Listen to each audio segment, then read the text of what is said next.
अस्सलामुअलैकुम स्टूडेंट्स, पढ़ा पैथोलॉजी में खुशामदीद। स्टूडेंट्स, पिछली वीडियो में हमने नॉर्मल सेल, इंजर्ड सेल और एडाप्टेड सेल का रिलेशन हमने पढ़ा था।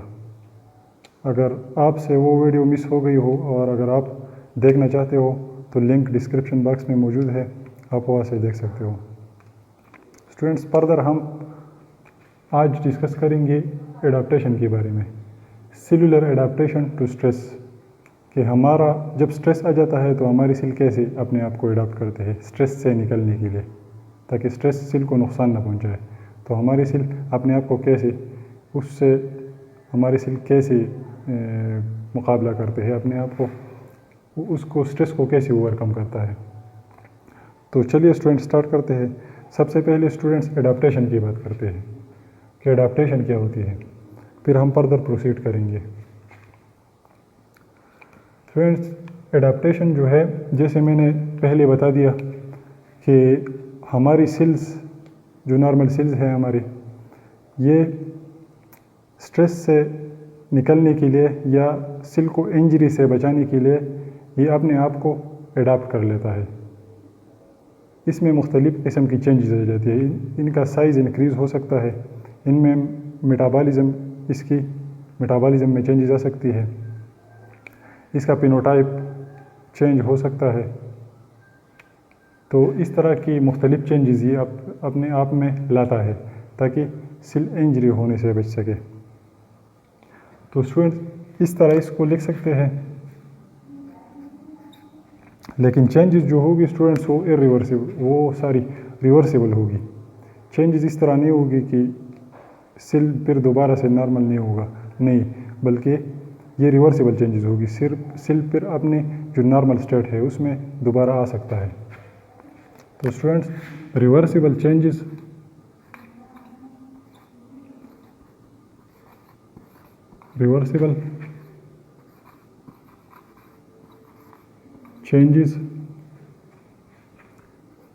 इन साइज में चेंज हो सकता है, फिनोटाइप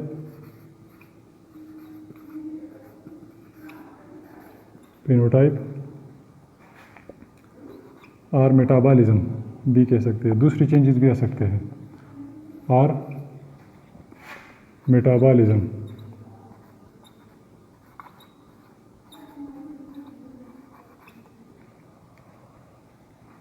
ऑफ सेल में ही मुख्तलिफ चेंजेस आ सकते हैं। ये क्यों आते हैं चेंजेस? ताकि जब कोई स्ट्रेस आ जाए तो ये अपने आप को, ये चेंजेस अपने आप में लाकर ये मुख्तलिफ चेंजेस अपने आप को एडाप्ट कर ले ताकि वो सेल इंजर्ड ना हो जाए। Metabolism of cells in response to changes इस तरह नहीं आती, कोई स्टिमुलाई आती है, कोई स्ट्रेस आता है तो चेंजेस आती है। In response to changes in environment,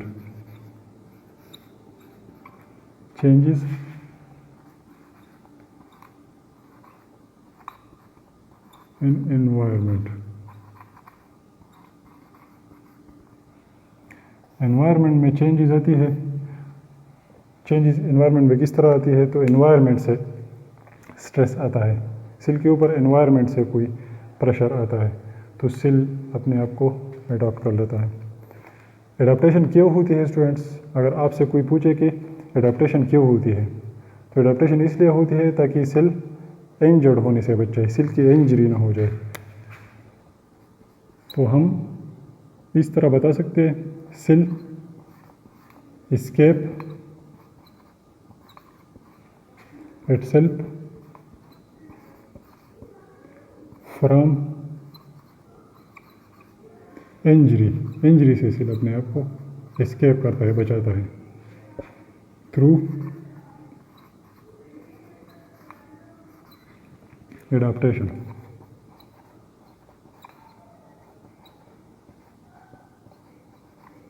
cell अपने आप को इंजरी से बचाता है कि क्या चेंजेस सेल कुछ चेंजेस अपने आप में लाकर इंजरी से अपने आप को बचाता है।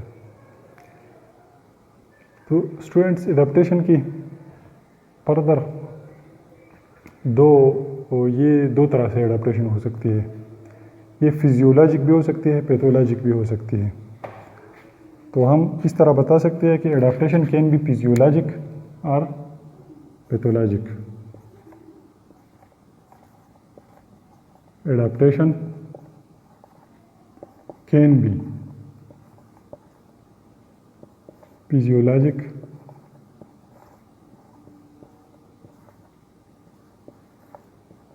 या ये पैथोलॉजिक भी हो सकते हैं।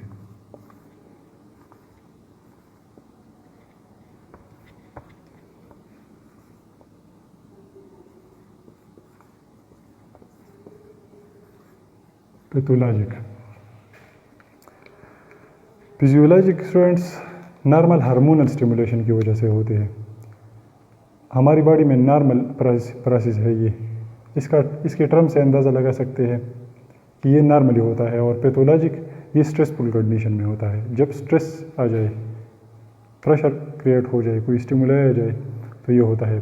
पैथो मीन, अगर टर्म पैथो आया है तो पैथो मीन तो आप सबको पता है कि ये सफरिंग, ये डिज़ीज़ को,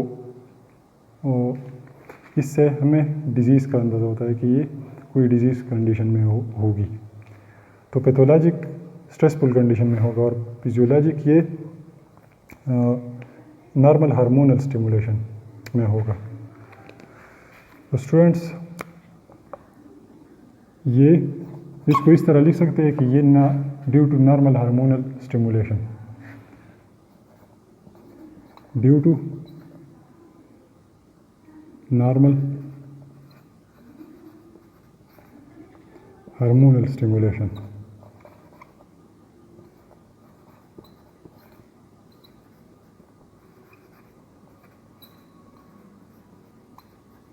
ये नॉर्मल हार्मोनल स्टिमुलेशन की वजह से होता है और ये due to stress, in response to stress,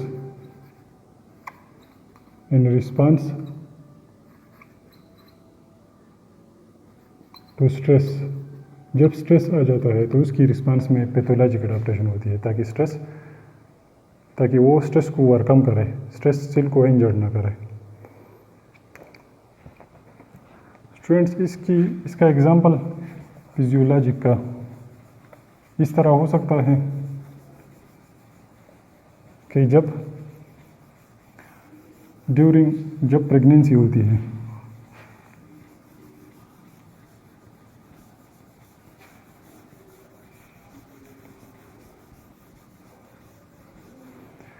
जब प्रेगनेंसी होती है तो उस दौरान जो यूटेरस है उसका साइज़ इंक्रीज़ होता है, उसकी हाइपरट्रॉफी होती है। जो स्मूथ मसल लेयर है, यूटेरस में स्मूथ मसल लेयर है, जो एंडोमेट्रियम है वो स्मूथ मसल से बना हुआ है। यूटेरस की 3 लेयर है लेकिन जो एंडोमेट्रियम है वो स्मूथ मसल से बना हुआ है। तो स्मूथ मसल प्रोलिफरेट होता है, उसका साइज़ इंक्रीज़ होता है। लेकिन क्यों इंक्रीज़ होता है? ये एस्ट्रोजन की वजह से। एस्ट्रोजन एक हार्मोन है जो स्टिमुलेट करता है यूटेरस को ड्यूरिंग प्रेगनेंसी, और वो अंडर एस्ट्रोजन स्टिमुलेशन है। एस्ट्रोजन एक हार्मोन है, जैसे मैंने बता दिया कि फिजियोलॉजिक नॉर्मल हार्मोनल स्टिमुलेशन की वजह से होगी, ये नॉर्मली हमारी बॉडी में होती है। तो जैसे ही एस्ट्रोजन उसको स्टिमुलेट करता है तो एक स्टिमुलाई आ जाती है और जो एंडोमेट्रियम है या जो स्मूथ मसल लेयर है उनका साइज़ इंक्रीज़ होता है। और जो पैथोलॉजिक है स्टूडेंट्स, तो उसका एग्जांपल इस तरह है, जो पिछली वीडियो में भी मैंने मायोकार्डियम का बता दिया था। मायोकार्डियम एक मस्कुलर लेयर है, हार्ट का मसल से बना हुआ है, जो ब्लड को पंप करने में हेल्प करता है। अगर बीपी इंक्रीज़ हो जाए, मतलब ब्लड प्रेशर इंक्रीज़ हो जाए, तो ये एक स्ट्रेस है मायोकार्डियम के ऊपर। ये एक स्ट्रेस है क्योंकि वो नॉर्मली फिर वो उस तरह वर्क नहीं करेगा, क्योंकि पहले जितना प्रेशर चाहिए था ब्लड को पंप करने में, अब क्योंकि ब्लड प्रेशर इंक्रीज़ हो गया है तो मायोकार्डियम को ज़्यादा वर्क करना होगा। तो इसी वजह से उसका साइज़ इंक्रीज़ हो जाता है मायोकार्डियम का। तो वो अपने आप को अडाप्ट कर लेता है, जो चेंज आया हुआ है, जो बीपी इंक्रीज़ आया हुआ, जो स्टिमुलाई आ गई है या जो स्ट्रेस आ गई है। तो उसके अगेंस्ट मायोकार्डियम अपने आप को अडाप्ट कर लेता है, साइज़ इंक्रीज़ कर लेता है, फिर ज़्यादा फोर्स लगाना पड़ता है उसको ब्लड को पंप करने के लिए। तो स्टूडेंट्स, फिजियोलॉजी का एग्जांपल मैंने आपको जिस तरह दे दिया, फिजियोलॉजिक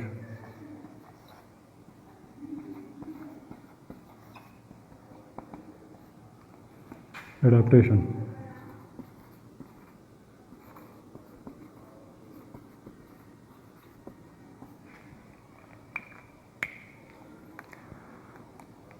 कि enlargement of uterus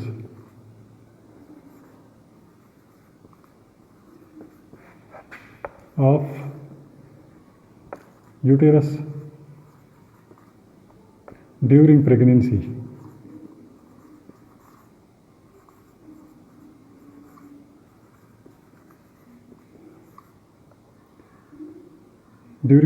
due to estrogen stimulation.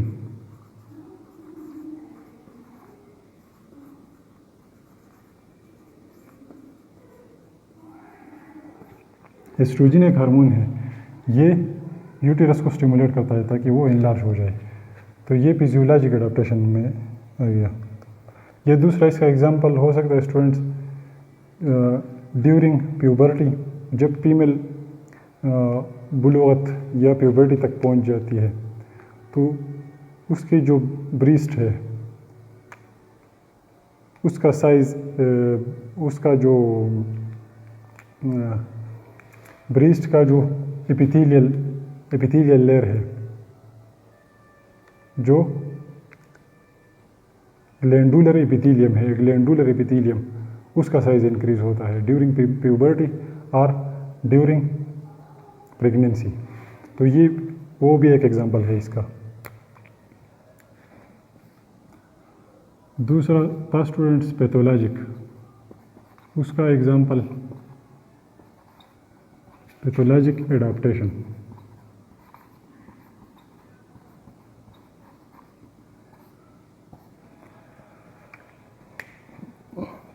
Students, इसका एग्जांपल जो मैंने अभी आपको बताया कि हाइपरटेंशन जो होती है, बीपी इंक्रीज होती है तो उसका साइज़ इंक्रीज होता है मायोकार्डियम का। तो increased size of myocardium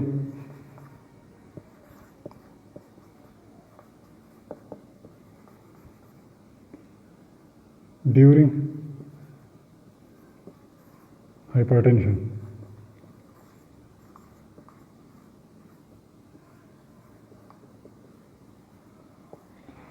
hypertension के दौरान मायोकार्डियम का साइज इंक्रीज होता है। तो ये पैथोलॉजिक हो गया।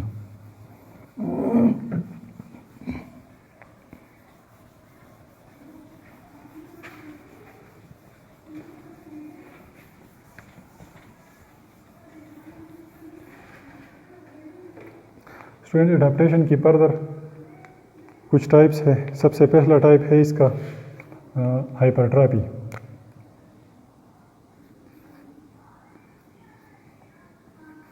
हाइपरट्रॉपी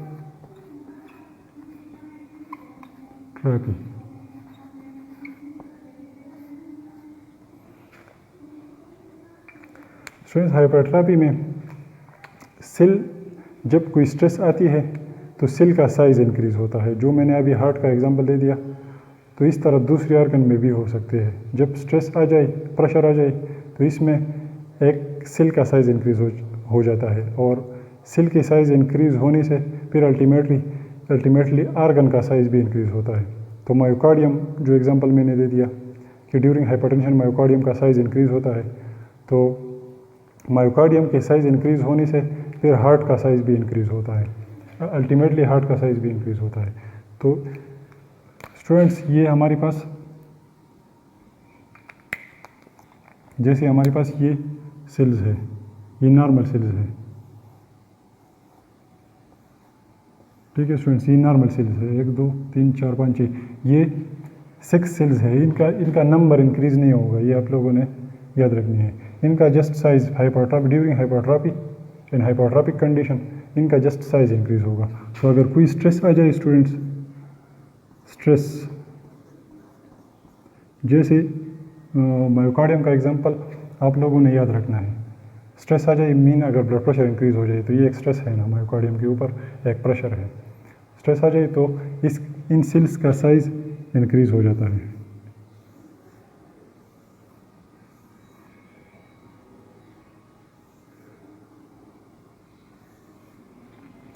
तो स्टूडेंट्स ये वही 1 2 3 4 5 6 ये वही 6 सेल्स है, लेकिन साइज इनका इंक्रीज हो गया।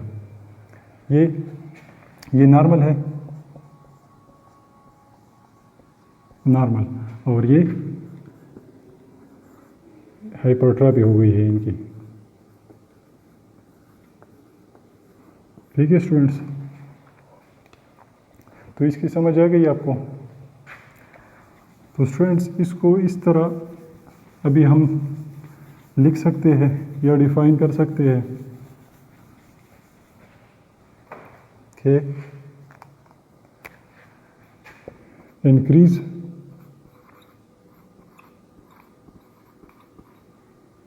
इन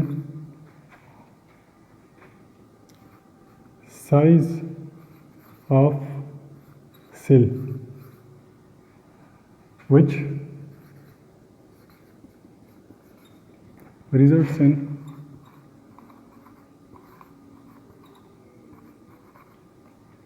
increased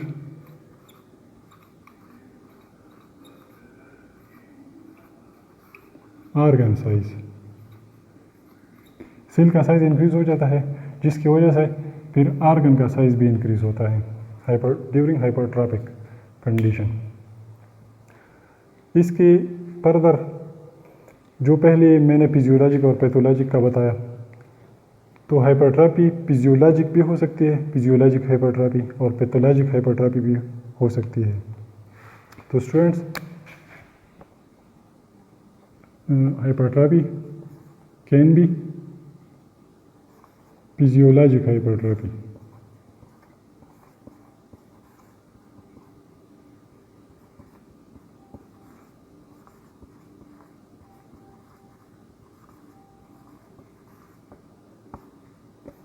फिजियोलॉजिक हाइपरट्रॉपी भी हो सकती है।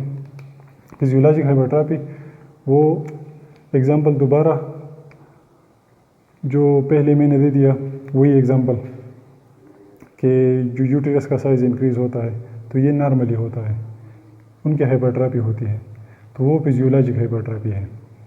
और दूसरा पैथोलॉजिक हाइपरट्रॉपी, तो वो भी वो पहले वाला जो एग्जांपल मैंने दे दिया हाइपरटेंशन का, मायोकार्डियम का, तो वही यहाँ पर पैथोलॉजिक हाइपरट्रॉपी में आती है, क्योंकि हार्ट का साइज़ इंक्रीज़ होता है, सेल का साइज़ इंक्रीज़ होता है मायोकार्डियम का, तो इस वजह से हार्ट का साइज़ इंक्रीज़ होता है। तो हाइपरट्रॉपी कैन बी फिजियोलॉजिक हाइपरट्रॉपी और पैथोलॉजिक हाइपरट्रॉपी।